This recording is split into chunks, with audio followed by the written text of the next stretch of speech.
Hey there. Thank you very much for having me here. I am visiting from Seattle. By the way, I'm Brady Forrest. And I grew up in Jersey, and I used to come to Baltimore, for high school trips and to see my godparents, and it's great to be back. The sun is different from Seattle.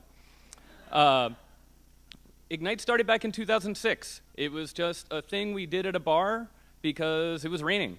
And we wanted to have some beer, and we heard 25 talks, which turns out is too many. And then over the years, it's now spread to some 300 different places. And to me, it's just amazing to watch it spread that way, to see people use it as a forum for ideas. So I would just like to thank you all for supporting such a great program. You're on number 10. I mean, that's great. So a hands up to you guys. Thank you.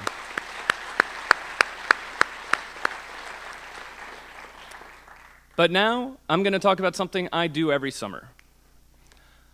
In 2009, 80 people got together and built a 35-foot tall Rubik's Cube. Each of those squares was 5 by 5. Behind them, behind the white canvas, were high-powered LEDs and a number of Arduinos driving them. Across the desert at night, the cube could be seen for miles.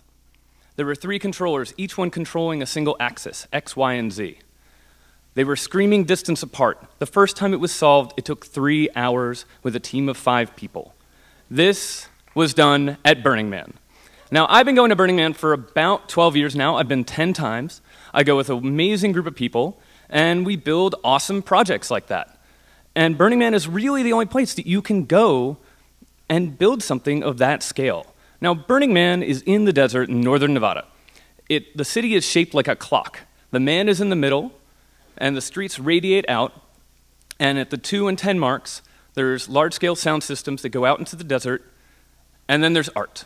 Art is everywhere else, and as you can see, it's well organized, as this kind tour guide has created this great map for us. So useful. But there's fire art, conceptual art, sound art, and you just wander at night and day seeing it. And as you can tell, Burning Man is pretty huge. It's about 1.5 miles across. If you actually walk the boundary of the city, back in like 2009 when there were only 13 radial streets, it was about 4 miles. This year there were about 22 radial streets. This is Burning Man from the sky. I took this in about, I think, 2007, back when it was about 35,000 people. This past year it was 54,000 people. So imagine how much bigger the city is now, and just how beautiful the city is when it's lit up with art like this. This is a 4-floor Trojan horse. Took 2 years to build. There was a secret bar, well, not so secret, but there was a bar in there that if you managed to get to, had some pretty great drinks. And you can't really picture this like rolling down the streets of Seattle where it was built. So you have to wonder, like, why do people invest all this time and money and energy and smarts into building something that's only going to last for a week? And the number one reason for me is community. I go to the desert and I'm with these 50 people building something. Instead of on a Friday night trying to find the best Manhattan, I'm trying to make sure that person's drinking water, making sure the art project is still going. And I've worked for 9 months prior. Also, it's scale. It's a city that's around for 1 week. You can build anything there. And nobody's going to stop you. Nobody's going to say, oh, this is planned for a mall. And there's something really beautiful about something you don't have to haul back. This is that Trojan horse. That was a one-way trip for that thing. And it was some amazing fireworks. It was a beautiful show. We sat around for 2 hours waiting for them to shoot a flaming arrow into it. And people geek out. It is a great place to test technology. This guy strapped 6 point-and-shoot cameras on his recumbent tricycle and then created a street view for Burning Man. I mean, what an awesome project. People also map it.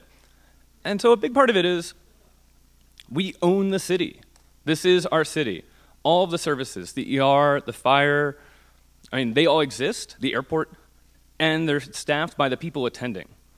So you have to wonder, why would people do this?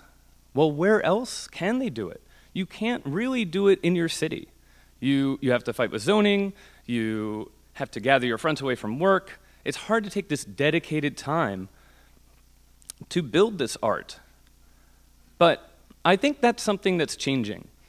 And I think more and more people are going to Burning Man and then bringing it back. If you walk the streets of San Francisco, you'll see Burning Man art on the Embarcadero. If you go to Seattle right now, you'll see that Rubik's Cube in the Pacific Science Museum, where it has been for about 6 months. And people are using touch controllers now that are screaming distance for kids apart and playing with it. So I want you all to forget about the ticket fiasco, the tales of nudity and rampant drug use, and just think about the art and the community. And go there. I want you to build art. I want you to make community. I want you to geek out, blow it up. Don't bring it back to Baltimore. Blow it up, but then bring those concepts back. And bring the art and community of Burning Man back to your city and make it your own. Thank you very much. It was great to be here. Thank you, guys.